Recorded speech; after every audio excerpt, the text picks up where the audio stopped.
of raising awareness about environmental waste in Vietnam, one of Asia's worst polluters.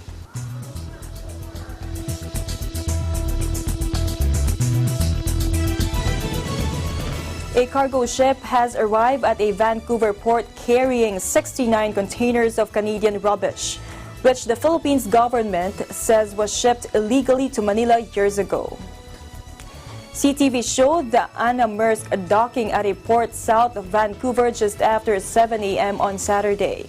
According to local media, the rubbish in the containers will be unloaded at Delta Port before being transported to an incineration facility in Burnaby, British Columbia.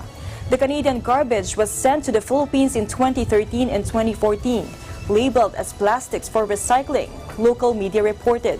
However, much of the shipments contained regular rubbish, including dirty nappies, kitchen waste, and electronic devices, according to Canadian media. The mislabeled garbage led to a diplomatic dispute between Canada and the Philippines.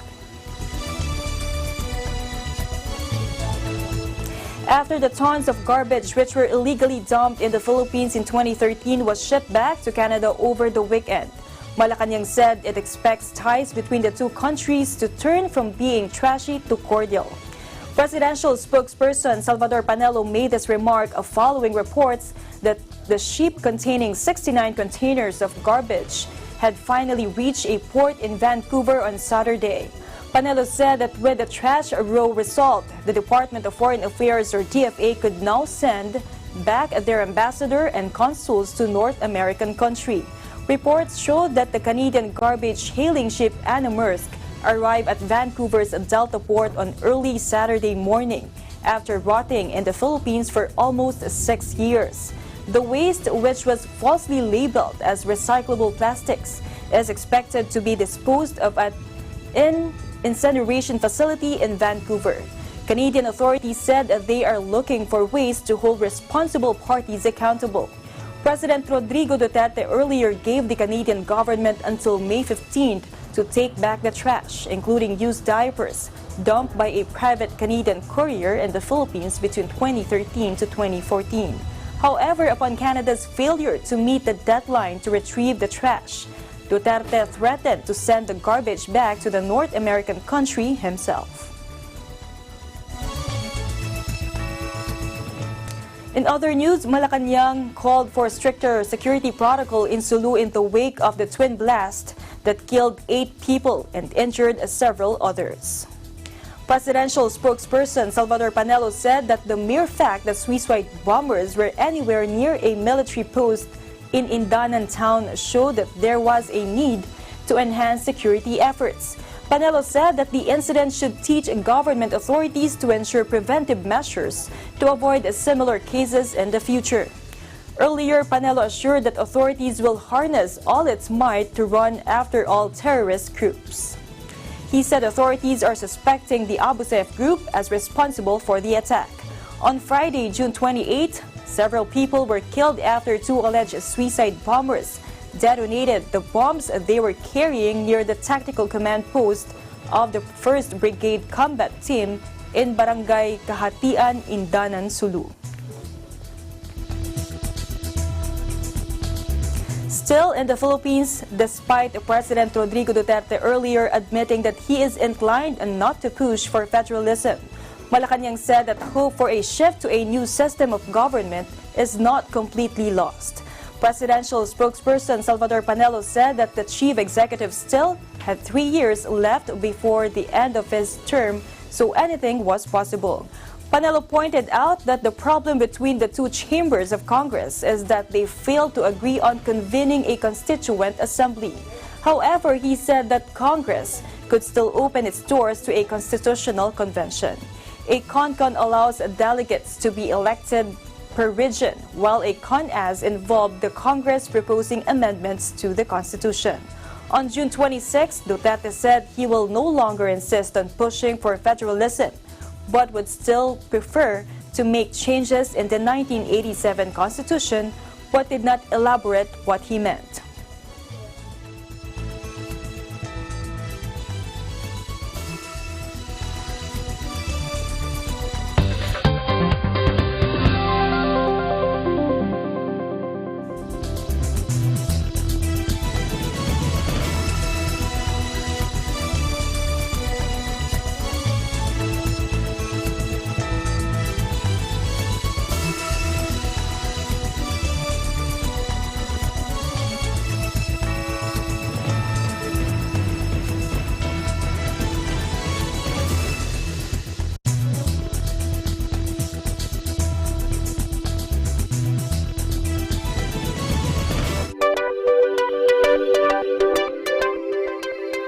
Net25 is now available on OSN, the largest entertainment network in the Middle East and North Africa. Watch your favorite Net25 shows on OSN channel 725, same day as the Philippines.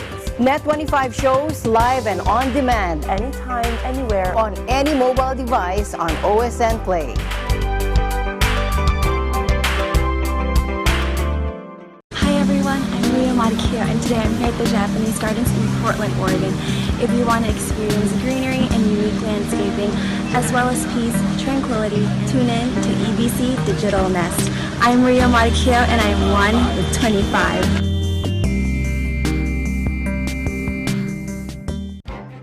Events happen around us all the time, in our community, in our country, around the world. Events that affect people, move communities, or simply inspire us. Interesting events that people need to know. In these interesting times, we continue to be a competent partner in delivering news about these events. Fast, accurate, balanced. Eagle News, because we live in interesting times.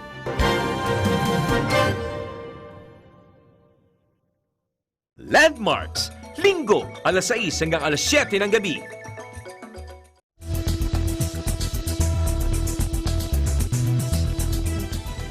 Welcome back. Vietnam and the European Union signed a free trade agreement on Sunday, opening opportunities to further boost trade between the Eurobloc and one of Southeast Asia's biggest manufacturing nations.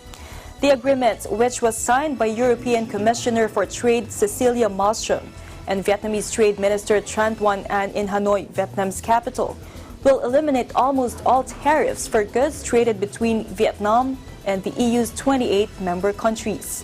Vietnamese Prime Minister Nguyen Xuan Phuc called it a special day for relations between Vietnam and the EU. Once the deal takes effect, the EU will lift 85% of its tariffs on Vietnamese goods, gradually cutting the rest over the following 7 years. Vietnam is the EU's second largest trading partner in Southeast Asia, with trade turnover of $56 billion last year, according to the National General Statistics Office. This is the EU's second free trade agreement in the Southeast Asian region, after one with Singapore. It is viewed as a stepping stone for pursuing a comprehensive deal with ASEAN, a market with a population of 650 million people.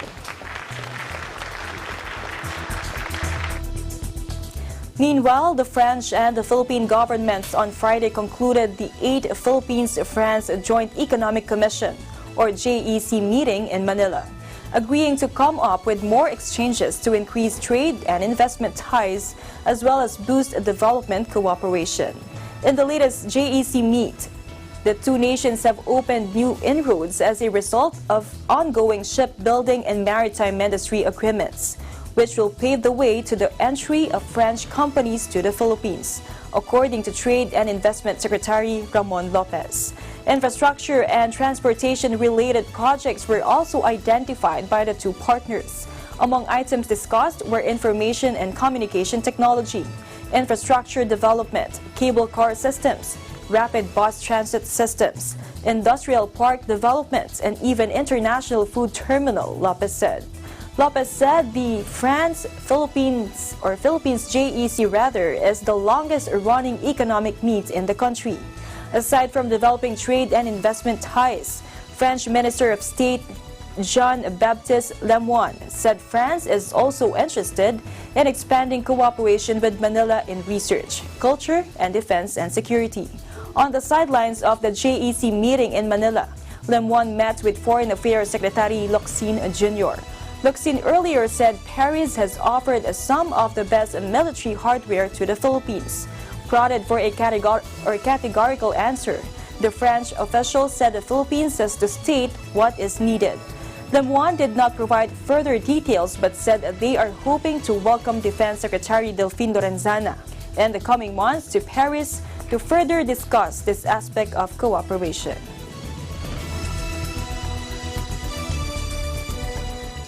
Trade ministers of the ASEAN countries are united in their commitment to conclude the 7-year-long negotiation of the Regional Comprehensive Economic Partnership, or RCEP agreement.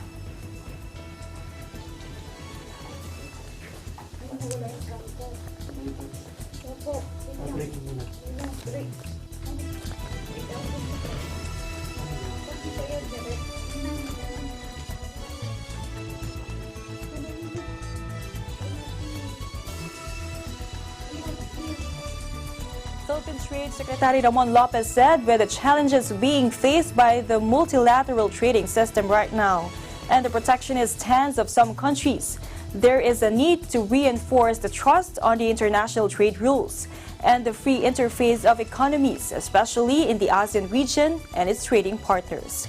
During the Special Economic Ministers meeting, the trade ministers reaffirmed their commitment on the Trade Pact, settling several pending issues, and reminded participating countries that it is highly crucial to conclude the negotiation this year. RCEP is envisioned as the biggest trade deal with 16 trading partners. It is equivalent to almost 50% of the world population and almost one-third of the world economy and trade. The next round of negotiation will be held next week in Melbourne, Australia. It is expected that substantial progress will be achieved in that round.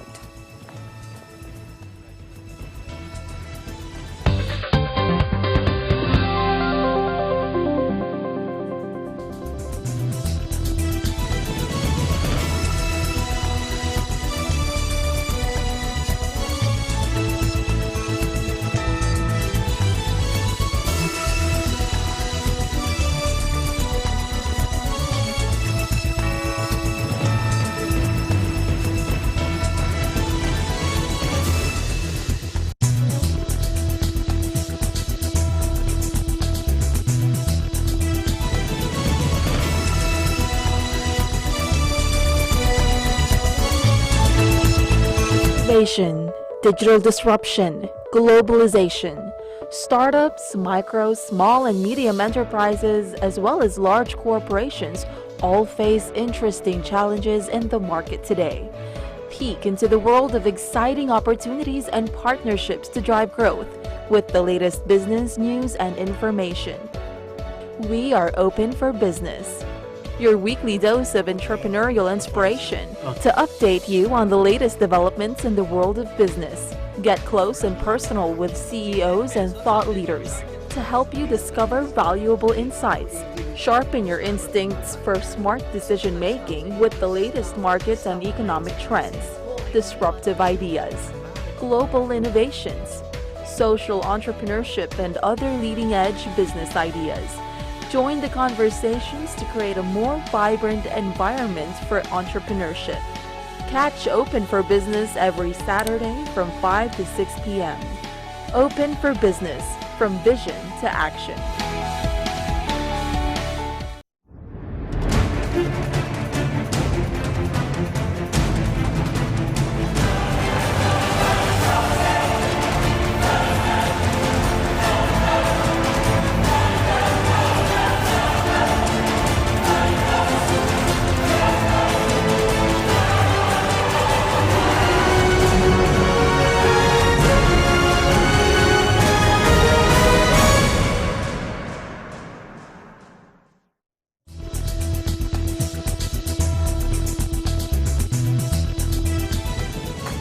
Welcome back. The Plastic Planet Art Exhibition in Hanoi turns trash into treasure. With the aim of raising awareness about environmental waste in Vietnam, one of the Asia's worst polluters. Watch this. Mình nhìn thấy vẻ đẹp bên trong, tiềm ẩn bên trong của những thứ mà mọi người vẫn thường coi nó là rác mà vứt đi. Mình nhìn nhận thấy vẻ đẹp của nó thông qua những túi ni lông, mình có thể soi thấy ánh sáng nhiều màu của nó, ví dụ như vậy, và mình đã thực sự muốn nó có một đời sống mới và muốn biến nó có một cái giá trị khác mà mọi người vẫn có. Em ấn tượng nhất là tác phẩm cơn lốc nhựa này, bởi vì cái thông điệp của nó rất là rõ ràng và nó đã chạm đến cái cảm xúc của em. Về em cảm nhận được là cái cơn lốc nhựa nó đang tàn phá môi trường sống của mình. Những tác phẩm ở đây thì hầu hết là những cái thứ mà mình đã bỏ đi, nhưng mà người ta lại tạo thành một cái hình tượng nào đấy khiến trong cái giá trị tác phẩm thêm độc đáo và rất thân thuộc với cái mọi người xung quanh hay là môi trường.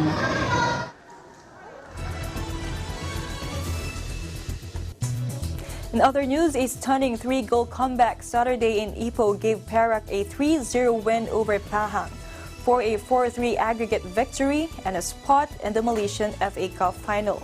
Pahang entered the second leg semi-final with a 3-1 lead after winning the opener at home last weekend. But Perak quickly erased the visitors' advantage with 3 first-half goals through Brendan Gan, Jay Partiban, and a Faisal Rosli own goal, then held off Pahang in the second half to clinch the victory. Perak will take on either Kedah or Felda United in the final on July 27th.